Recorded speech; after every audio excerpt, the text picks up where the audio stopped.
te pedindo que o Senhor venha abrir os céus para nós, nos dar uma verdadeira contemplação espiritual de quem o Senhor é. Pedimos a Ti que nos tome em Tuas mãos e que possamos ouvir dos lábios do Senhor mesmo aquilo que o Senhor deseja nos falar. Olhamos para Ti e esperamos tudo de Ti. Em nome de Jesus. Amém. Irmãos, meu desejo é compartilhar algo dentro do capítulo 13 do Evangelho de João. Por enquanto vamos ler apenas o primeiro versículo. João capítulo 13, versículo 1.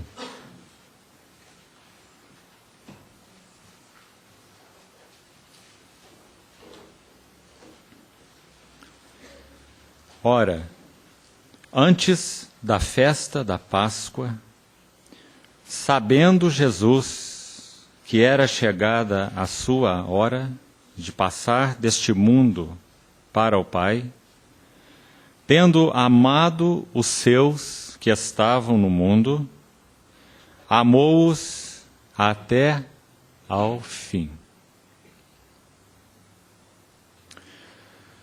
Irmãos, nosso Senhor, quando pronunciou aquele sermão conhecido como Sermão do Monte das Oliveiras, Mateus 24, ele disse que nesses dias do fim, nos dias que antecederiam a sua vinda imediata, por se multiplicar a iniquidade, o amor se esfriaria de quase todos. Ora, irmãos, se nós temos numa sala 50 pessoas e 15 delas saem, nós não diríamos que saíram quase todas.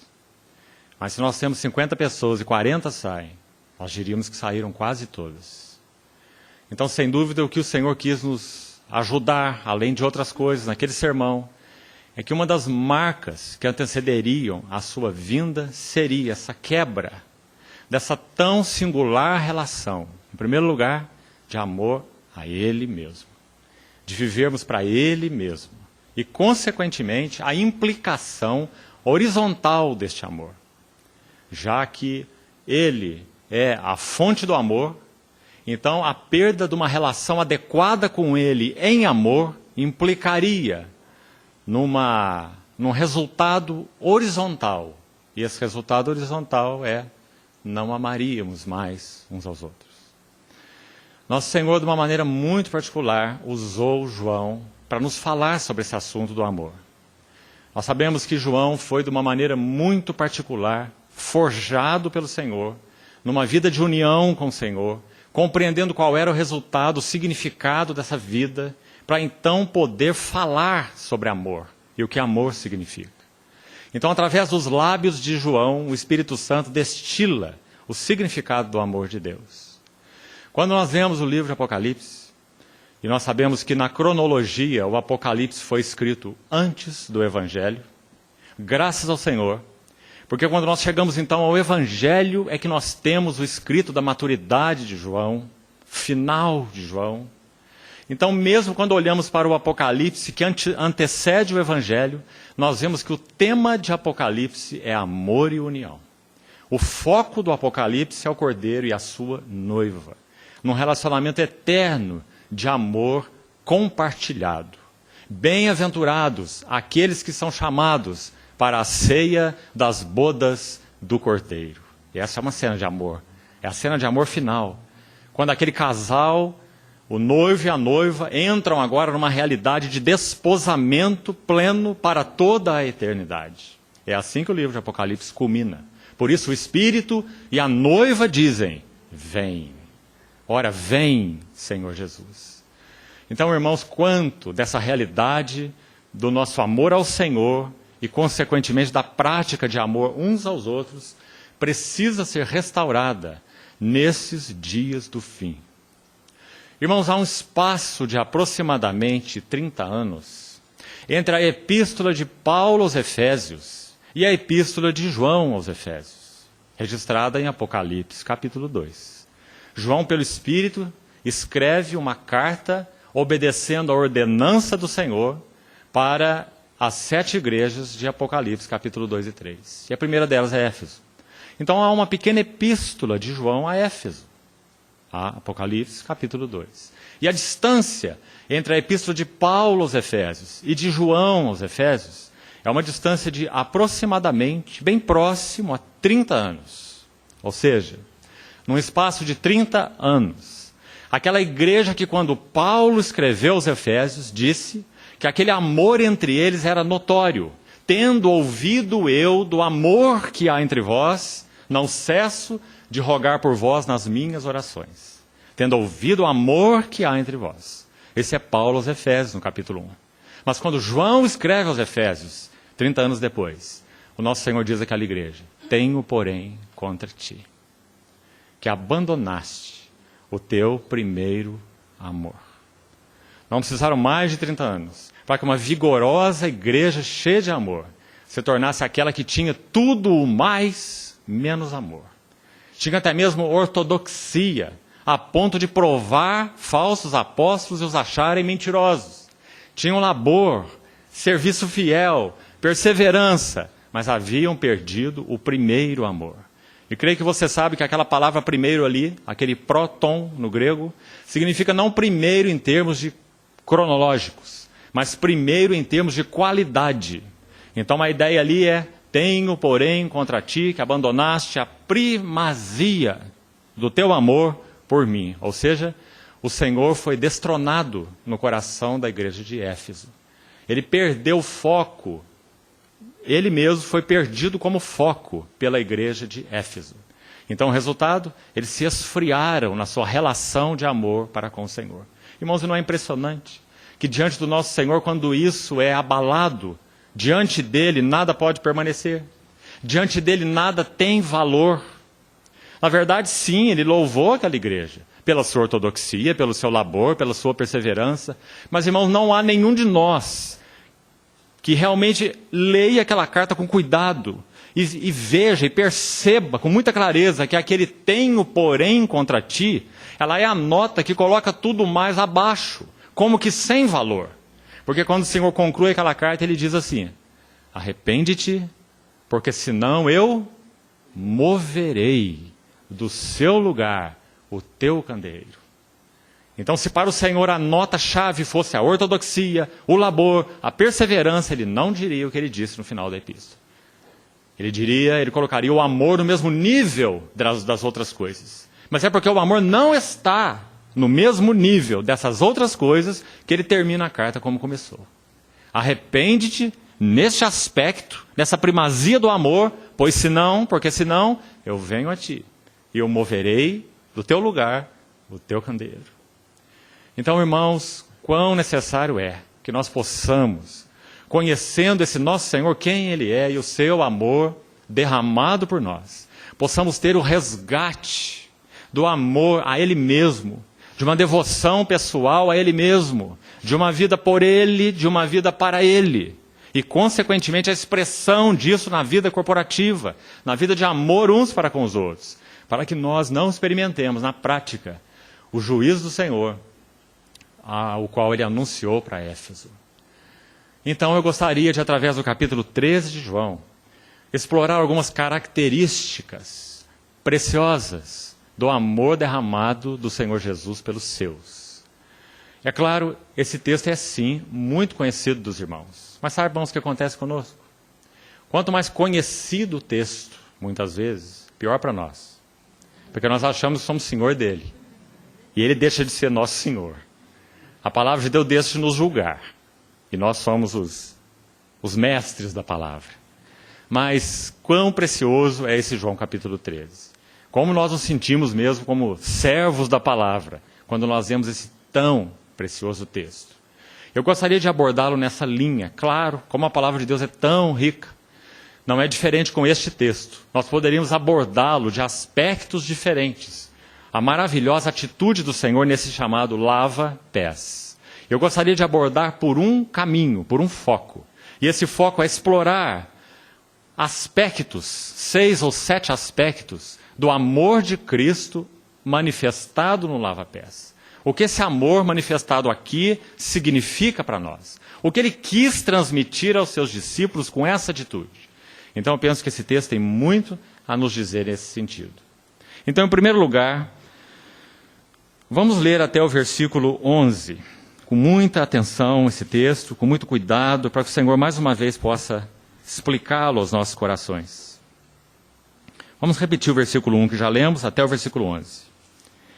Ora, antes da festa da Páscoa, sabendo Jesus que era chegada a sua hora de passar deste mundo para o Pai, tendo amado os seus que estavam no mundo, amou-os até ao fim.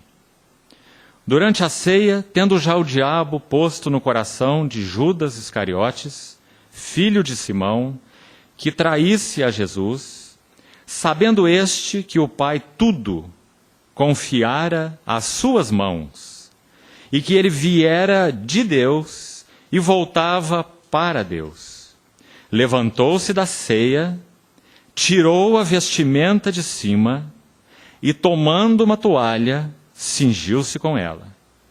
Depois, deitou água na bacia e passou a lavar os pés aos discípulos e a enxugar-lhes com a toalha com que estava cingido. Aproximou-se, pois, de Simão Pedro, e este lhe disse: Senhor, tu me lavas os pés a mim? Respondeu-lhe Jesus: O que eu faço, não o sabes agora. Compreendê-lo-ás depois. Disse-lhe Pedro: Nunca me lavarás os pés. Respondeu-lhe Jesus: Se eu não te lavar, não tens parte comigo. Então Pedro lhe pediu: Senhor, não somente os meus pés, mas também as mãos e a cabeça. Declarou-lhe Jesus: Quem já se banhou, não necessita de lavar senão os pés. Quanto ao mais, está todo limpo. Ora, vós estáis limpos, mas não todos. Pois ele sabia quem era o traidor. Foi por isso que disse: Nem todos estáis limpos. Versículo 12, vamos seguir um pouquinho mais até o verso 17. Depois de lhes ter lavado os pés, tomou as vestes e, voltando à mesa, perguntou-lhes: Compreendeis o que vos fiz? Vós me chamais o Mestre e o Senhor, e dizeis bem, porque eu o sou. Ora, se eu, sendo o Senhor e o Mestre, vos lavei os pés, também vós deveis lavar os pés uns dos outros. Porque eu vos dei o exemplo, para que, como eu vos fiz, façais vós também. Em verdade vos digo que o servo não é maior do que o seu senhor, nem o enviado maior do que aquele que o enviou.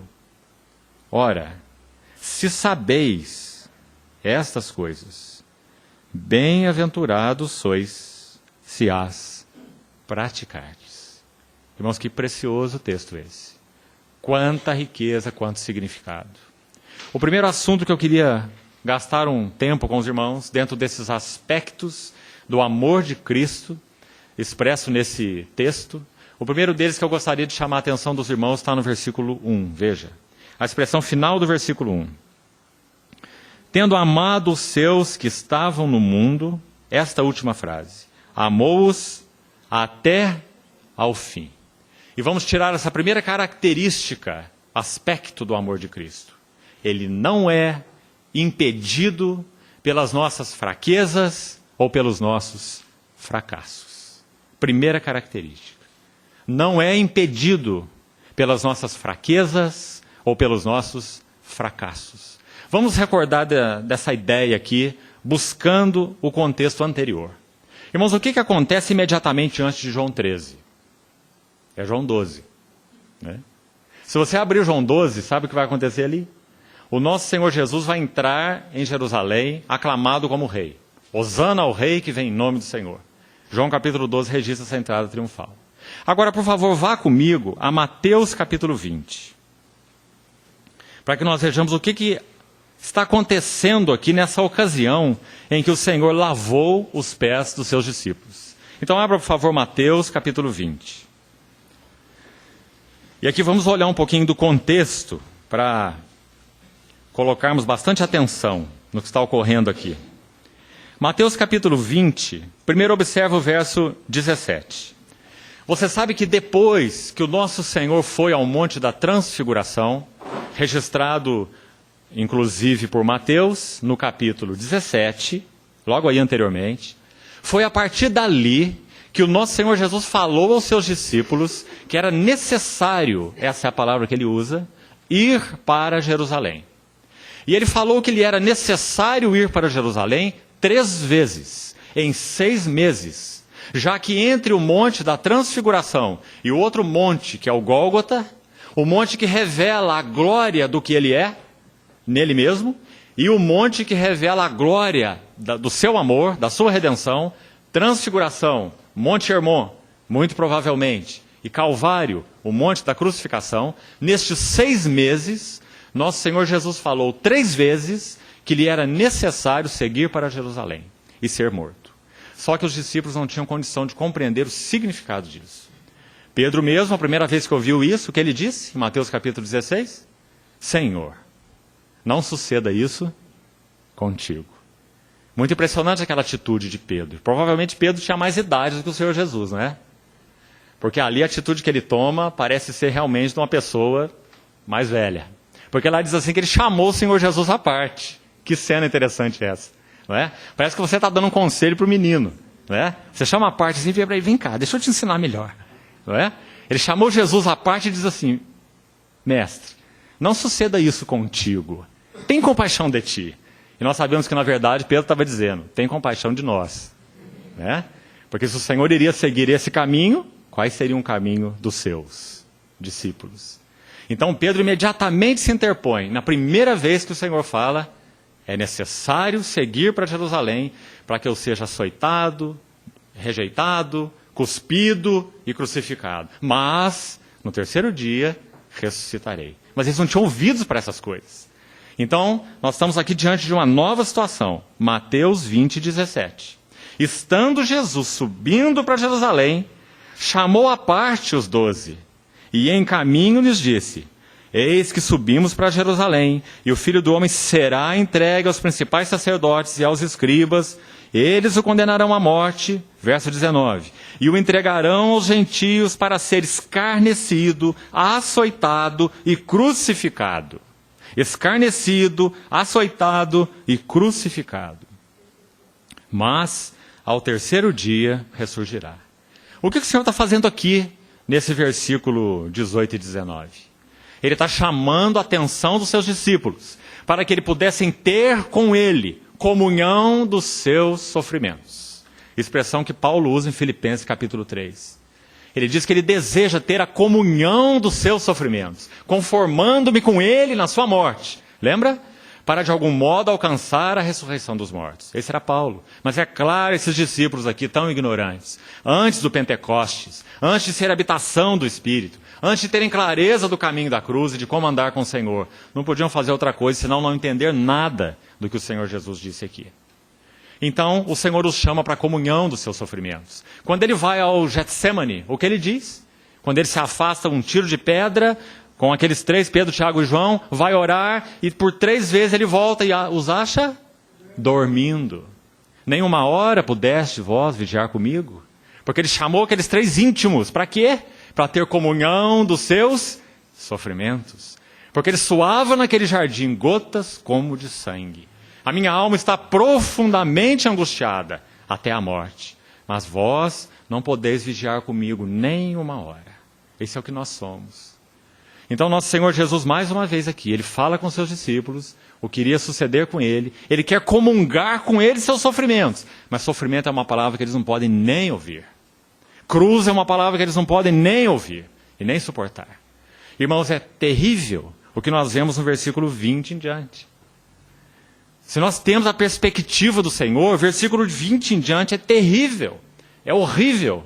Sabe por quê? Porque enquanto o Senhor, olha o contraste, olha o texto.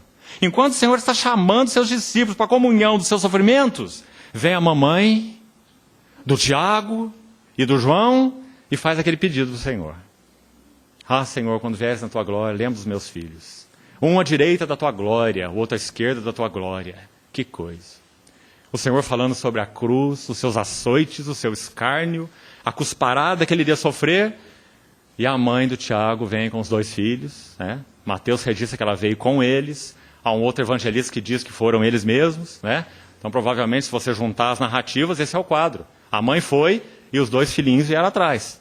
E ela faz esse pedido para o Senhor. Os 2 filhinhos adultos, né? Homens. Ela faz o pedido para eles. Por eles. Na tua glória. Se assente um à tua direita, um à tua esquerda. Porque eles não podiam, nem ela, nem eles, podiam participar da comunhão dos sofrimentos do Senhor. Então, irmãos, esse é o contexto imediato de João capítulo 13. Sabe por quê? Olha para a sua Bíblia. O que acontece em Mateus 21? O que você tem aí? A entrada triunfal em Jerusalém. Então, entre essa passagem, esse pedido da mãe de Tiago e João, a entrada triunfal de Jerusalém e o lava-pés, nós temos ali alguns dias. Apenas dias, não são meses não. Dias entre uma situação e outra. Então, de quem o Senhor lava os pés, conforme descrito em João capítulo 1? Quem são aqueles que ele ama até o fim? Qual a primeira característica, então, do seu amor, como nós já falamos? Seu amor não é bloqueado. Seu amor não é impedido por causa da fraqueza e fracasso desses que ele estava pastoreando, cuidando. Que maravilhosa característica do amor do Senhor. Não é impedido pelas nossas fraquezas. Não é impedido pela nossa falência. Não é impedido pelos nossos fracassos. Amou-os e amou-os até o fim. Ou completamente. Totalmente. A segunda característica, voltando a João capítulo 13. Ainda no verso 1 diz assim.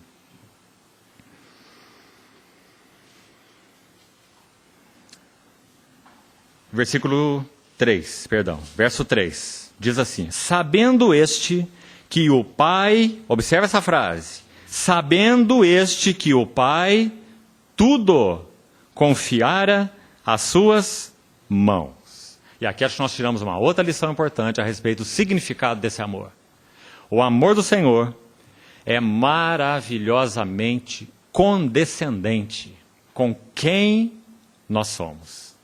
Não apenas é um amor que não é impedido por nossas fraquezas e fracassos, mas é um amor maravilhosamente condescendente. É um amor que se rebaixa. É um amor que vai ao nível daqueles que ele ama. Então, quando nós vemos essa frase, o Pai tudo, ele sabia, veja o sabendo, que o Pai tudo, e acho que se tem um significado para a palavra tudo na Bíblia, é tudo. Tudo. Tudo confiar às suas mãos. Sabe o que Hebreus capítulo 1 diz sobre isso? Que o Senhor Jesus é o herdeiro de todas as coisas. E foi ele quem mesmo disse, nesse próprio Evangelho de João, que o Pai tudo confiou a ele. O Pai confiou a ele até mesmo todo o julgamento, todas as coisas. Mas, irmãos, o que nós vemos aqui em João capítulo 13? Nós vemos que esse Senhor do tudo, esse Senhor que tem tudo, esse Senhor que é o herdeiro de tudo, ele sabia que o Pai tudo confiara às suas mãos. E o que esse Senhor de tudo, que tem tudo, que é herdeiro de tudo faz? Ele condescende com quem nós somos. Que maravilhoso amor. João capítulo 10, veja alguns capítulos antes dessa narrativa. João capítulo 10, observa essas palavras. Versículo 27 ao versículo 30 desse capítulo. João 10, 27. As minhas ovelhas ouvem a minha voz. Eu as conheço e elas me seguem. Eu lhes dou a vida eterna. Jamais perecerão eternamente. E ninguém as arrebatará da minha mão. Agora olha esse verso 29. Aquilo que meu Pai me deu é maior do que tudo. Que frase é essa? Não é? Eu acho que todos nós temos problemas de autoimagem, nós deveríamos pregar essa frase na cabeceira da nossa cama.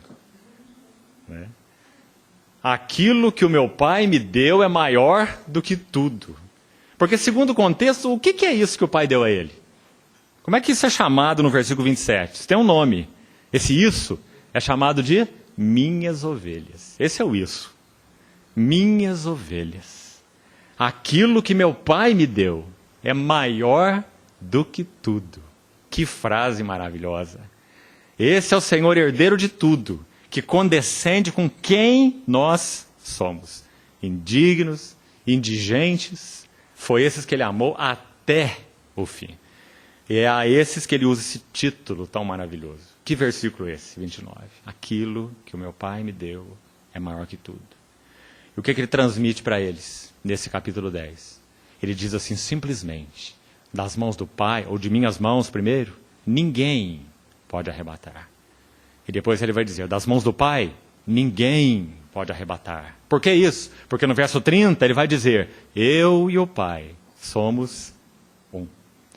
Ou estavam então unidos em direção a este propósito. Creio que não há outro significado no verso 30, eu e o Pai somos um, senão reforçar o que ele falou nos versos anteriores.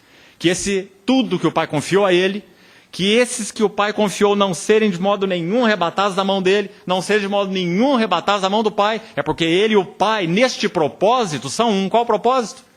Dar a essas ovelhas a plenitude da realidade, do significado, de quem eles mesmos são, usando a palavra no plural. Ou seja, levar essas ovelhas a compartilhar da própria vida da Trindade.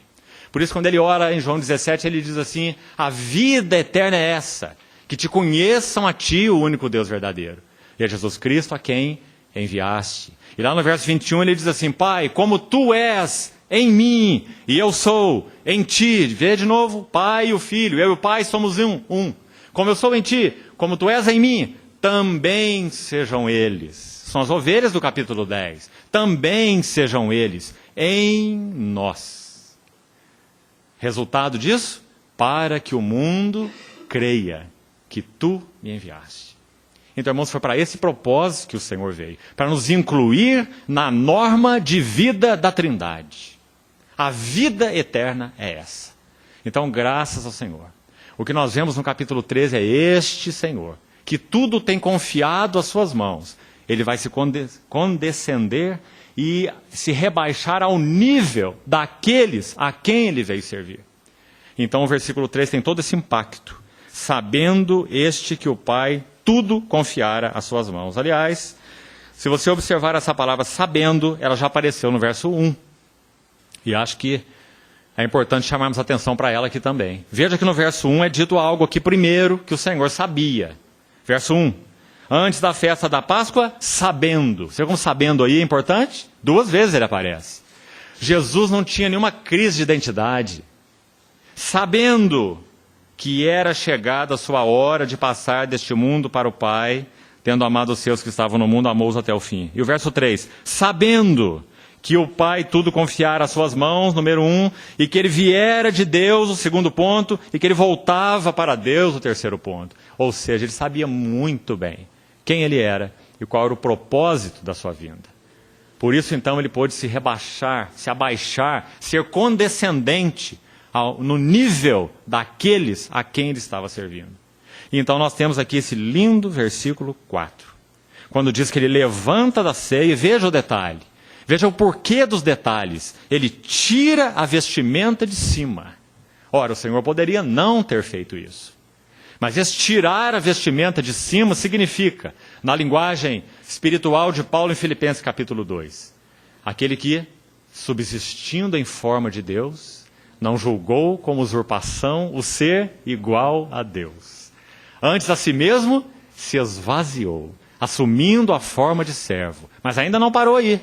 A si mesmo se humilhou. Então ali na verdade há 2 esvaziamentos, né? Um é aquele chamado kenosis, quando o Senhor deixa aquela posição de glória, não de divindade, mas de glória, né? E ele assume forma humana. Mas não apenas assume forma humana. Com forma humana, ele assume uma posição de servo. Então há um duplo esvaziamento.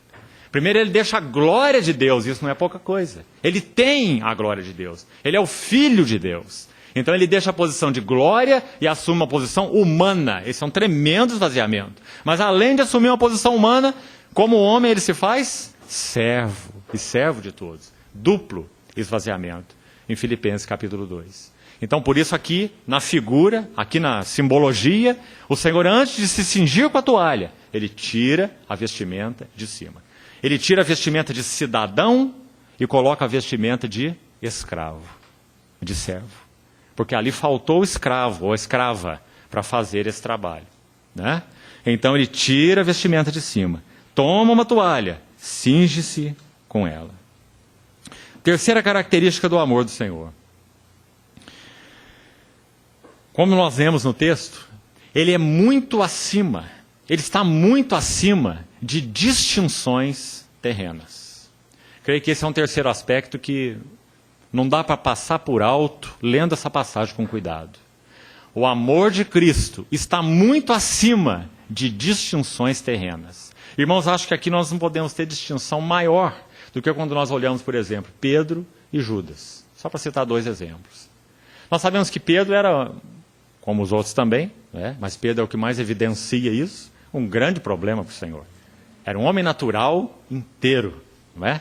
E o Senhor teve todos aqueles problemas com Pedro, em todo sentido. Ele é o único registrado na Bíblia que consegue fazer coisas impossíveis para o Senhor. Ele consegue dizer, não, Senhor.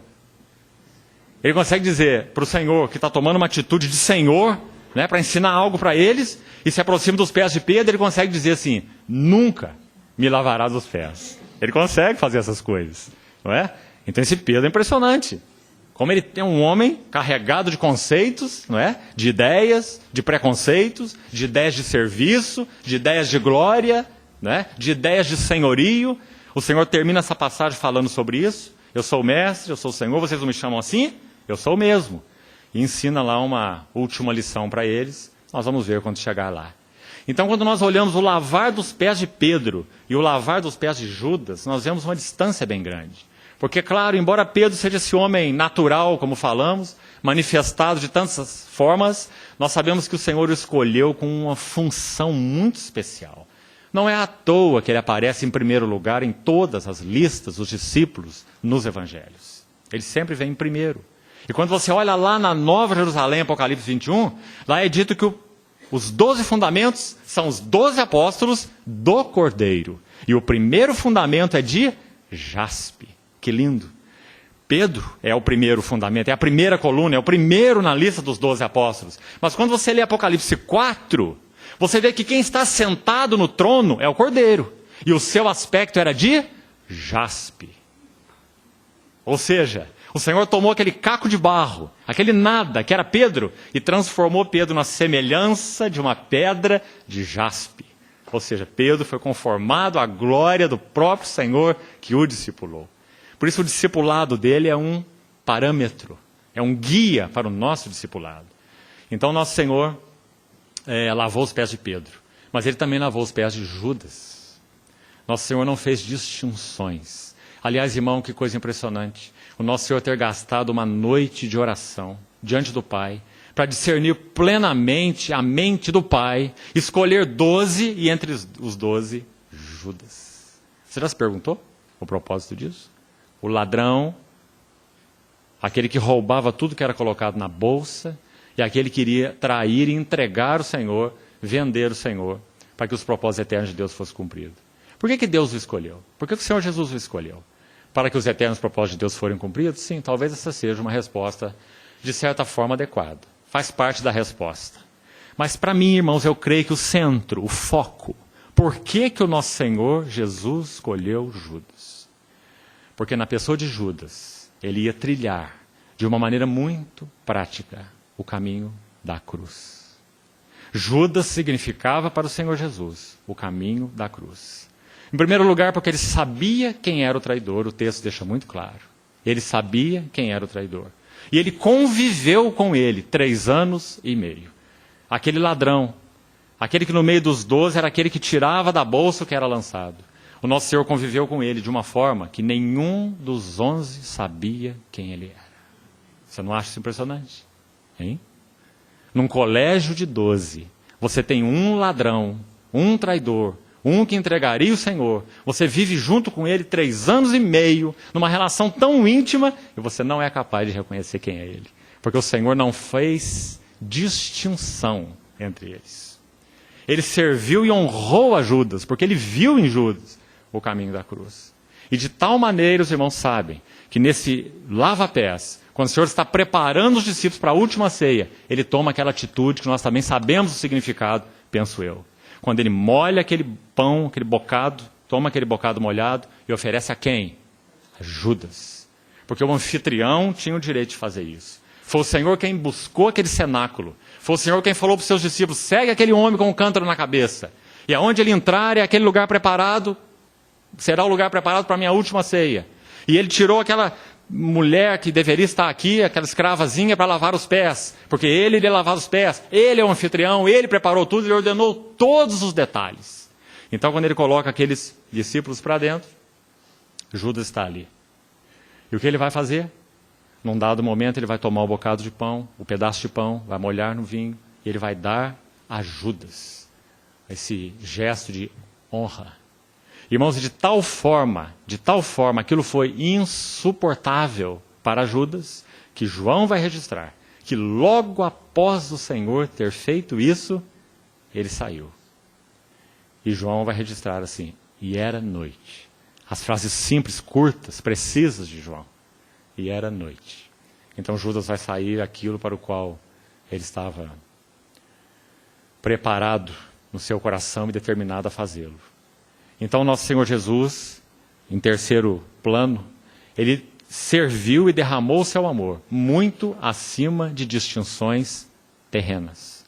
Da mesma forma que ele serviu Pedro, que na sua visão, nos seus propósitos, estaria num lugar tão significativo. Ele seria aquele que ia usar as chaves do reino e abrir a porta para os gentios. Ele ia ser aquele que iria lá na casa do Cornélio. Ele ia ser aquele que iria lá em Samaria junto com João. Observar o que aconteceu quando Filipe foi lá e pregou o evangelho. Você lembra? Da mesma maneira que ele lavou os pés de Pedro, ele lavou os pés de Judas. Esse é o amor do nosso Senhor. Um quarto aspecto, que eu penso que fica muito evidente nesse texto, através do versículo 5 e, na verdade, todos os outros. Depois deitou água na bacia e passou a lavar os pés aos discípulos e enxugar-lhes com a toalha com que estava cingido. Creio que a lição é muito simples e muito clara aqui. Esse amor de Cristo não é um amor sentimental. Ele é um amor prático. Você lembra de Romanos 5? Deus prova o seu próprio amor para conosco. Não é um amor teórico, platônico. Ele prova o seu próprio amor para conosco. Pelo fato de Cristo ter morrido por nós, sendo nós ainda pecadores. Deus prova, veja essa palavra. Então, irmãos, que o Senhor nos ajude a não vivermos um amor platônico, místico e nem, entre aspas, espiritual. Se ele é real, ele é prático.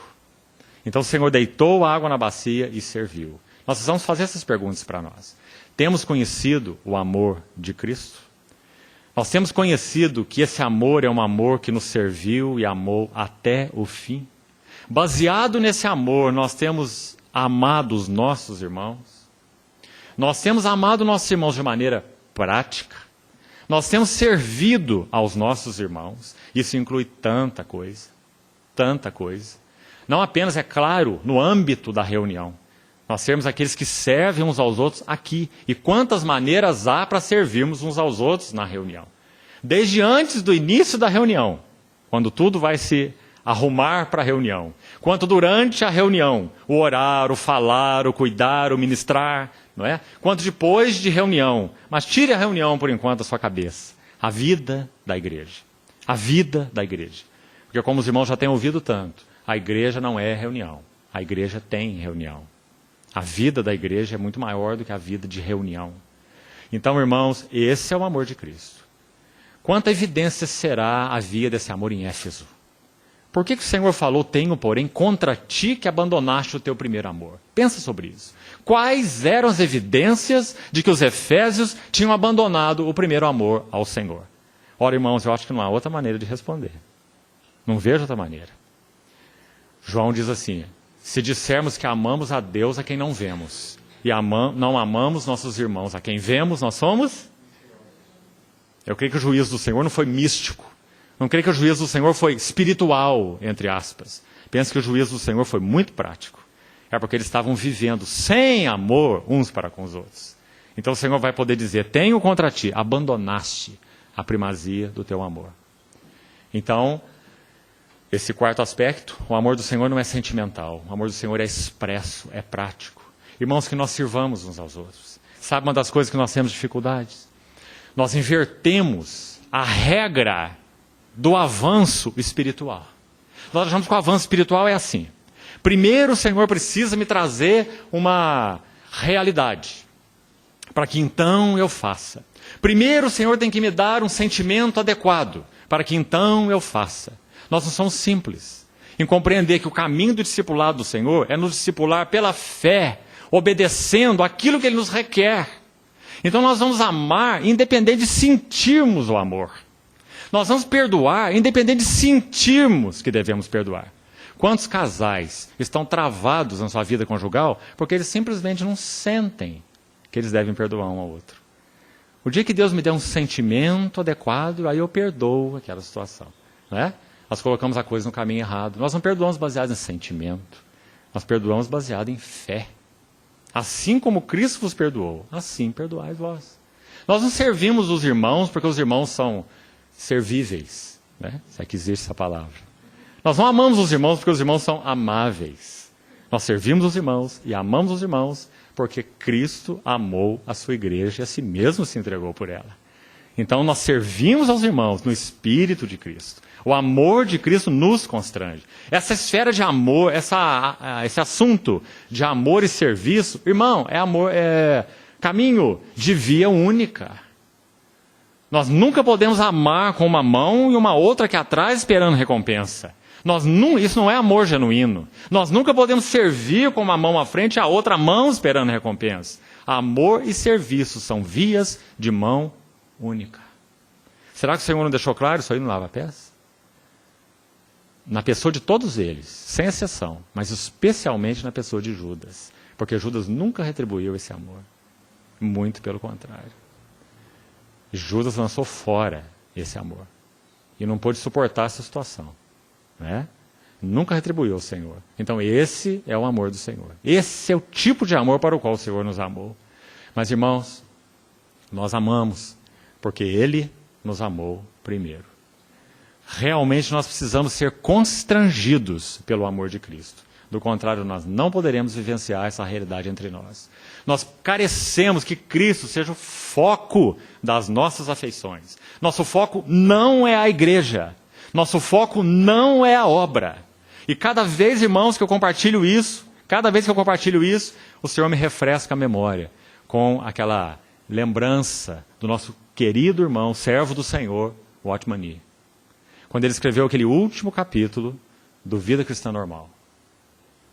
Um livro tão conhecido da igreja por tantos anos. Aquele capítulo se chama O Objetivo do Evangelho.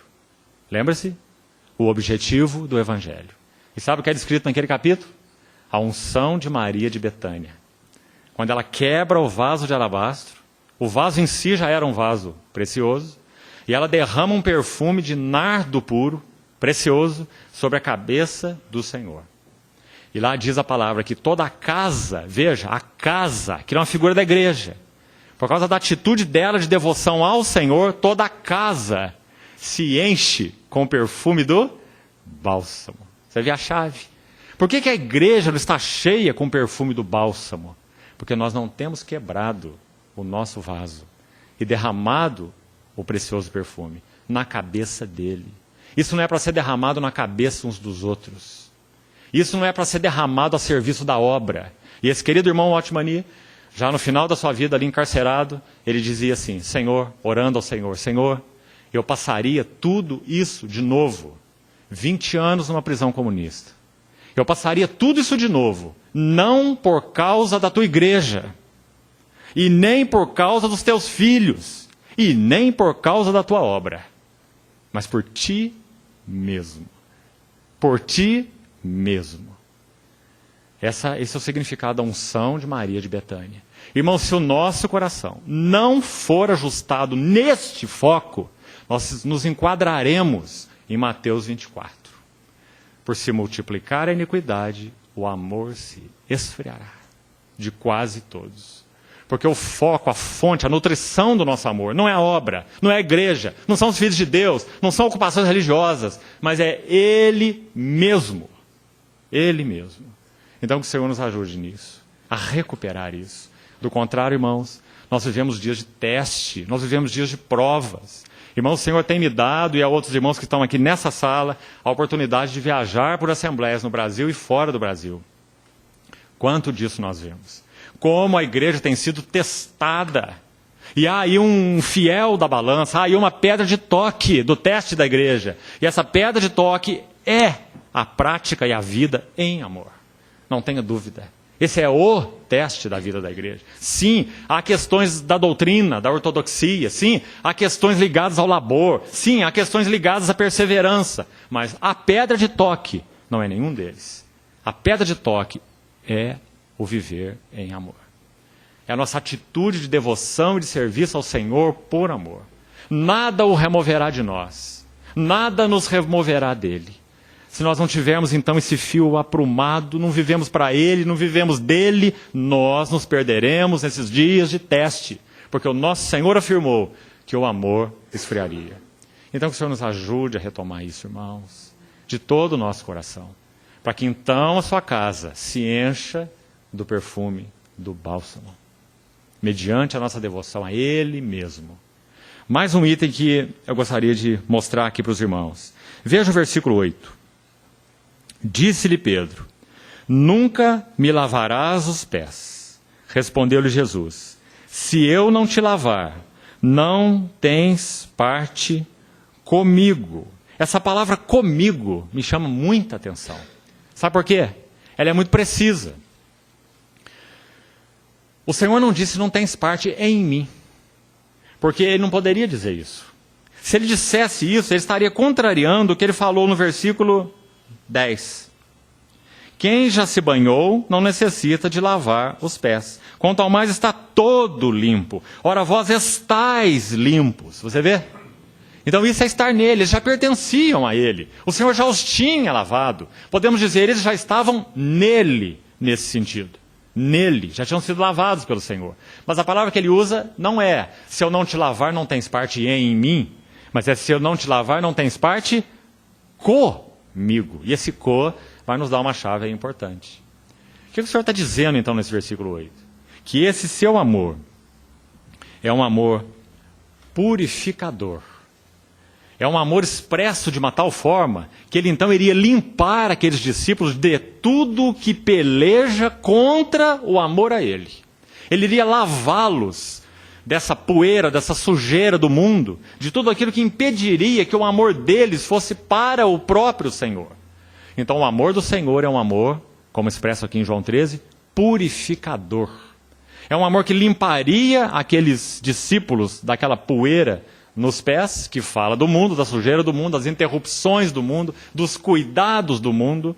Se você juntar Mateus, Marcos e Lucas, os 3 evangelistas narram a parábola do semeador.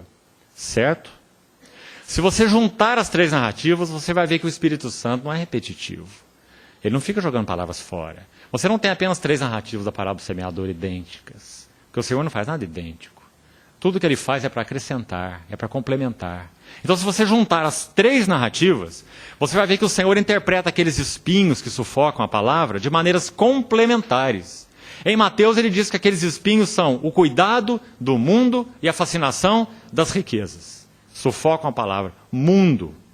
O Senhor lavou os pés dos seus discípulos para os purificar do mundo, da poeira do mundo. Então veja esse aspecto do Senhor, amor purificador. Purificador do quê? Voltando à parábola do semeador. Ele falou sobre cuidados do mundo, fascinação das riquezas. Marcos acrescenta a frase, deleites da vida. E Lucas acrescenta a frase, demais ambições. Tudo isso é o que compõe o mundo, você vê? Nos 3 evangelhos. Cuidados, fascinação das riquezas, deleites da vida e, por último, demais ambições. Demais ambições. O amor purificador do Senhor, conforme expresso no lava-pés, é um amor que nos limparia desses cuidados, ambições, deleite, fascinação. Então é um amor que nos purificaria para que nós pudéssemos ser elevados ao Senhor mesmo, a uma vida de união com Ele. Graças ao Senhor por isso. Os irmãos já pensaram se nós não tivéssemos esse amor purificador, que dia a dia lava nossos pés e nos tira dessa poeira? Essa poeira de cuidados, essa poeira de fascinação, essa poeira de ambições, essa poeira de deleites. Irmãos, nós vivemos uma geração que ama lazer. As pessoas trabalham suado o ano inteiro para passar 10 dias na praia brigando com a mulher. Não é? Essa é a nossa sociedade. Né? Uma geração fissurada em lazer, vive para lazer. Culto de si mesmo, culto do corpo, culto do lazer, do bem-estar. Nós somos essa geração. E se o Senhor não lava nossos pés, para onde que nós iríamos? Nós estaríamos rolando no mesmo curso do mundo. Por que nós não estamos? Só tem uma explicação. E ela está aí em João 13. É porque o Senhor nos lava os pés. Ele nos lava os pés. Ele nos lava os pés Ele mesmo, na nossa comunhão com Ele. E óbvio, Ele nos lava os pés uns com os outros. Graças ao Senhor. Graças ao Senhor por Ele. Graças ao Senhor pela vida da igreja. É assim que Ele nos lava os pés. Então essas ambições não nos tragam. Esses deleites não nos tragam. Esses cuidados não nos tragam. E essas fascinações não nos tragam. Porque o amor do Senhor é um amor purificador. Então você vê que esse verso 8 tem muito peso. Quando ele diz, Pedro, eu preciso te lavar os pés. Você já está limpo pela palavra que eu te falei. Mas se eu não te lavar, você não tem parte comigo. Esse fala de estar então junto com, caminhando junto, paralelo, lado a lado, na mesma linha, no mesmo propósito, na mesma extensão. Essa é a finalidade do Senhor nos lavar o pé. Lavar o pé não é só negativo, não é só limpar, não é só purificar, mas é equipar, é ajustar-nos àquilo que Ele deseja. Por isso Ele nos lava os pés. Se Ele não se mantivesse nos lavando os pés, nós já teríamos rolado a ribanceira sem volta há muito tempo. Mas graças ao Senhor pelo seu amor purificador. Mais uma lição que eu queria mostrar para os irmãos. A última delas. Veja o versículo 7. O que eu faço, não o sabes agora. Compreendê-lo-ás depois. Graças ao Senhor por esse versículo. Sabe por quê? Mais uma característica do amor de Cristo. É um amor cheio de instrução espiritual. O amor de Cristo, de novo, não é aquele amor lá etéreo. Aquele amor lá no alto, místico. Ele é um amor cheio de instrução espiritual. Quando Ele ama para instruir. Ele ama instruindo. Ele instrui amando. Então, quando Ele tomou essa atitude de lavar os pés, uma das notas, além das que já passamos, que Ele deixou clara foi essa. Ele está dizendo, esse lavar, além de todos esses itens aqui, esse lavar é instrutivo. Por isso Ele faz a pergunta assim, compreendes? Vê? Ele não lavou por lavar, Ele lavou para ensinar. Então o amor de Cristo é um amor que ensina. É um amor que instrui. Então quando Ele fala, no versículo 12, novamente, veja lá. Perguntou-lhes, final do verso 12, compreendeis, viu? A questão do ensino aí. Compreendeis o que eu vos fiz? Agora olha o verso 13, que interessante. Vós me chamais o Mestre e o Senhor. Eu queria que você notasse uma coisa aqui. Quanto aos discípulos, quando eles olhavam para o Senhor, era nessa ordem que eles davam os títulos. Primeiro eles diziam, o Mestre. E depois eles diziam, o Senhor. Agora, quando o Senhor quis mostrar a lição para eles do seu amor, do que era servir, do que era amar uns aos outros, Ele inverteu essa frase. Ele não colocou o Mestre primeiro. Ele colocou o Senhor primeiro. Será que Ele não quer nos falar algo? Claro que quer. Ele quer dizer que, acima de tudo, aquele que fez isso para eles era o Senhor, antes de ser o Mestre. Para que ficasse muito claro. Por que Ele fez isso? Acho que, de novo, quando você olha o contexto, vai ficar claro. Nós já lemos Mateus 20. Porque ali estava a mãe do Tiago e João, vindo ao Senhor, pedindo glória, pedindo tronos. E há aquele texto de Mateus 20, nós não tivemos tempo de ler, mas se você ler Mateus 20 e 20 em diante, o texto é impressionante. Lá diz, num dado ponto, a partir do verso 20, Mateus 20 e 20, se você continuar o texto, vai dizer que quando esses dois aí, através da mãe, fizeram o pedido, sabe o que aconteceu com os 10? Você lembra do texto? Lá diz assim, os 10 se indignaram contra os dois. Sabe por quê? Eles falaram assim, mas aqueles dois foram mais rápidos do que nós. Foram mais espertos, né? Só tem uma direita e uma esquerda. E nós somos 12. Mas agora o máximo vai sobrar para nós é ficar de trás. Não é? Então diz que os 10 se indignaram.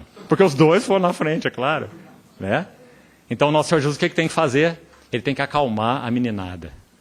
Né? Ele vai dizer assim, sabeis que entre os povos, os maiorais dominam, olha a palavra que ele usa, dominam. E exercem autoridade sobre, olha as palavras que ele usa, sobre, domina, sobre. Essas não são palavras da nossa relação com o Senhor. E nem da relação uns com os outros. Domina, sobre. Então ele falou, assim é no mundo, assim são os maiorais, assim são os governantes. Entre vós não será assim. Aquele dentre vós que quiser ser o maior, esse seja o vosso servo. Foi isso que o Senhor ensinou. Não é? Então quando ele lava os pés, ele está nesse contexto. É o contexto da disputa por trono. É o contexto da disputa por glória. Então ele pergunta, compreendes? Então mais uma linda característica do amor de Cristo. É um amor que ensina o tempo todo. Não é um amor que é cego. É um amor que ensina, que fala. Graças ao Senhor. É porque ele ama que ele ensina. E ele ensina amando. O amor e o ensino do Senhor nunca são separados. Ele é o mestre e o Senhor que ama ensinando, que ensina amando. Então essa é uma outra lição tão preciosa. E aí ele continua aqui no versículo 14. Se eu sendo o Senhor, ele inverte então isso, o Senhor, para que fique claro que seria esse senhorio, essa vida reinante no meio do seu povo. Qual seria a característica dessa vida reinante? Veja o que o Senhor fez, ele próprio. É isso que é reinar, do ponto de vista de Deus. Então eu sou o Senhor, eu mestre, e vos lavei os pés. Assim deveis vós lavar os pés uns dos outros, porque eu vos dei o exemplo. Essa palavra exemplo, que é muito significativa. Ela fala daquela cartilhazinha de pré-primário, quando a criança está sendo alfabetizada, e tem as letras colocadas em linhas pontilhadas, onde ela tem que pegar o lapisinho dela e ligar os pontos, para ela aprender a fazer o Azinho, o Bzinho, o Czinho, né? É isso que o Senhor está falando aí. Dizendo, eu vos dei a cartilha, eu vos dei o exemplo. O caminho está aí traçado, é só vocês andarem por cima. É só andar em mim, permanecer em mim, eu permanecerei em vós. Então ele disse, eu vos dei o exemplo. Não é para nós irmos atrás imitando, mas é para nós estarmos em cima do que ele já fez. Como nosso irmão Roberto nos lembrou ontem. Ele já deu toda a graça. Então agora ele pode requerer tudo, porque ele já deu tudo. Lembra aquela frase de Agostinho, um dos pais da igreja, do 4º século? Agostinho orando ao Senhor, ele disse assim, Senhor, concede-me o que ordenas, e ordenas o que quiseres. Esse é o nosso Senhor. Ele nos concede tudo o que ele ordena. Por isso que ele pode ordenar o que ele quiser. Porque tudo posso em união com aquele que me fortalece. Isso é graça, né? Exercida em responsabilidade, em resposta. Então, essa é mais uma lição. O Senhor equiparia os seus discípulos de tal forma que ele os habilitaria a entregar a vida deles por ele mesmo. Quando nós chegamos aí ao final do Evangelho de João, é isso que nós vamos ver. Nós vamos ver o Senhor tratando exatamente desse ponto amor. Com quem? Como que João termina? Com Pedro. Tratando desse ponto do amor. Com Pedro. Que evangelho esse, né? Maravilhoso. Pedro, tu me amas. Pedro, tu me amas. Pedro, tu me amas. Ele não fez a pergunta focada em outro ponto. Ele podia perguntar muita coisa para Pedro. Mas o ponto era, tu me amas. Então ele falou, quando você era jovem, você cingia você mesmo e ia para onde você queria. Mas quando você for velho, outro te cingirá e te levará para onde não queres. E João diz que ele disse isso, significando o gênero de morte com que Pedro havia de glorificar a Deus. E aí nós sabemos pela história que Pedro também foi crucificado. E ao ser crucificado, segundo a história, ele disse que o virassem de cabeça para baixo, porque ele não era digno de morrer como seu Senhor. Esse foi aquele que negou o Senhor 3 vezes. Irmãos, o poder do amor de Cristo, insuperável, transformando esse fraco Pedro, esse renitente Pedro, esse Pedro que o nega 3 vezes, e usando a palavra maldito, anátema. Jesus é anátema. Foi isso que Pedro disse, conforme registrado por Marcos e por Lucas. Jesus é anátema.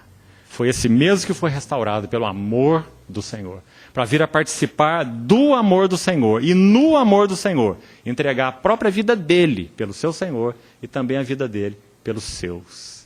Lembra quando nosso Senhor orou por ele, dizendo assim: Simão, Simão, Satanás te reclamou, Satanás te pediu para te peneirar, como se peneira o trigo, a palha. Mas eu roguei por ti, para que a tua fé não desfaleça.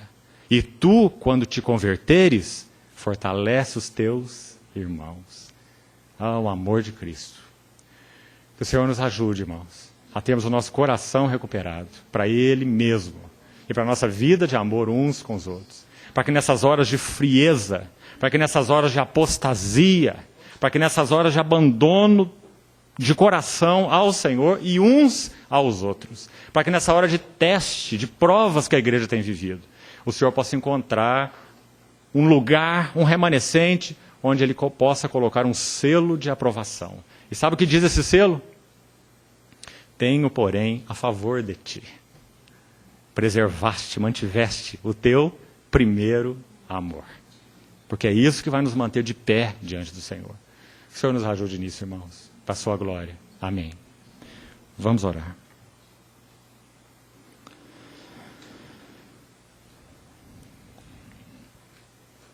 Senhor, mais uma vez te confessamos que nosso amor por ti é fraco e pobre, mas somos totalmente convencidos, convictos de que o teu amor por nós é forte e fiel. Nada poderá nos separar do amor de Deus que está em Cristo Jesus, o nosso Senhor. Mas, Senhor, nosso pedido é que o Senhor recupere nosso coração para ti em plenitude de amor, em plenitude de afeição. Que o Senhor seja esse objeto todo consumidor, constrangedor em nossas vidas. Que vivamos de ti, que vivamos em ti, que vivamos para ti. Senhor, te pedimos que o Senhor mesmo continue nos ministrando ao coração e nos guardando nesses dias de tanto teste, tantas provas. Mantenha-nos fiel ao teu amor. Pedimos, Senhor, em nome de Jesus. Amém. Nos amaste, Señor, con amor infinito. Nos amaste, Señor, con amor infinito. Nos amaste, Señor, con amor infinito. Nos amaste, Señor, con amor infinito, que hasta tu vida diste por nosotros y nos redimiste para la gloria de tu nombre, que hasta tu vida diste por nosotros y nos redimiste para la gloria de tu nombre. Bendito, bendito, bendito eres, Señor. Bendito, bendito, bendito eres Señor. Nos amaste, Señor, con amor infinito. Nos amaste, Señor, con amor infinito. Nos amaste, Señor, con amor infinito. Nos amaste, Señor, con amor infinito. Que hasta tu vida diste por nosotros y nos redimiste para la gloria de tu nombre. Que hasta tu vida diste por nosotros y nos redimiste para la gloria de tu nombre. Bendito, bendito, bendito eres, Señor. Bendito, bendito, bendito eres, Señor. Amén. A ti, Señor, levanto el corazón, contemplo, adoro, exalto a Emmanuel, que nos foi dado ao Verbo encarnado. Gloria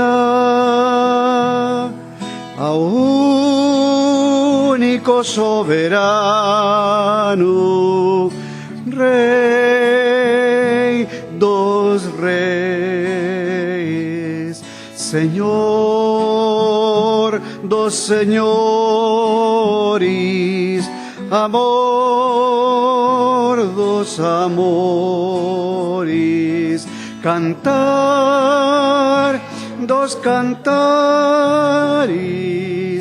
glória ao inefável dom de Deus, ao sublime sacerdote que traspassou ao céu, ao que vive para interceder, ao Santo Emmanuel, glória ao único soberano, Rei dos reis, Señor dos senhores, amor dos amores, cantar dos cantares, glória ao inefável dom de Deus, ao único soberano, Rei dos reis, Senhor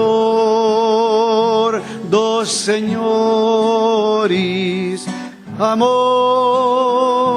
dos amores, cantar dos cantares,